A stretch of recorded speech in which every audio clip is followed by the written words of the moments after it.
Katikkiro Charles Peter Mayiga n'abamu ku baminisita ba Buganda be babaddewo ku lw'Obwakabaka ng'aba Ekrey bakiikiriddwa abatwala yunivasite ya Ernest Cook.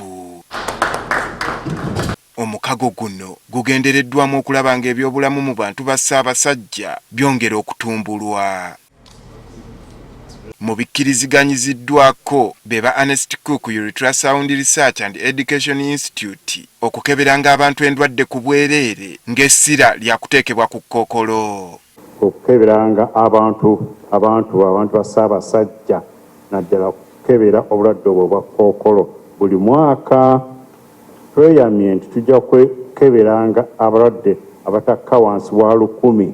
Mu birala ebibadde mu ndagaano eno kwe kuwangayo obujjanjabi eri abantu b'Obwakabaka buli mwaka. Tujja kulaba nti tukwataganya wamu n'amalwaliro go ssebo n'abajjanjabi bo okulaba nti tuwa abantu obujjanjabi ku miwendo gye basobola bo.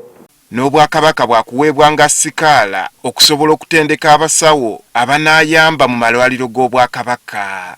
Twetegese okugaba sikaala nga 10 eri abayizi nga bajja okusoma omusomo ogwo gwa KTV ne bakuguka ne baddayo ssebo ne baweereza Ssaabasajja kwegamba gye bayita capacity building.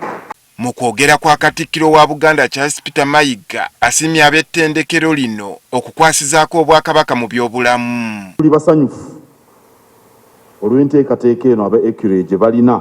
Mbeebaza era naffe ku ludda lwaffe tujja kugoberera ebiri mu ndagaano.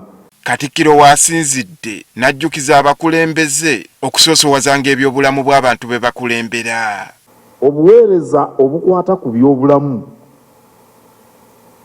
kye kimu ku bintu ebisinga obukulu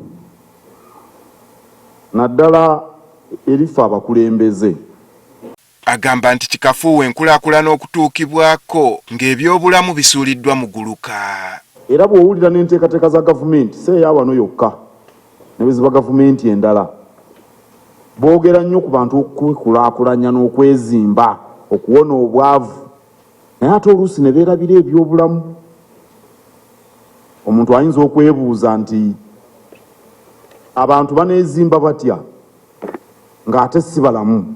N'abantu ba Buganda abajjukizza okukulembezanga ebyobulamu bwabwe. Ekimu ku bizibu bye tusinga okuba nabyo be bantu ate betukubiriza okukola ne babaako ke bayingiza ate endya ne bagyerabira. Tukubiriza abantu basoosowaze ebyobulamu mu byonna bye bakola ate nga beeyambisa abakugu.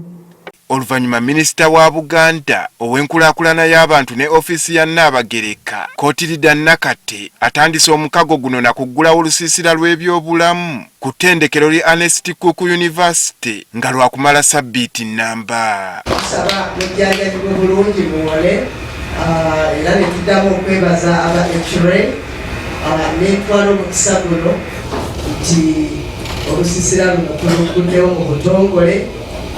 Tugende mu maaso n'okujjanjaba Ssaabasajja Kabaka awangaale.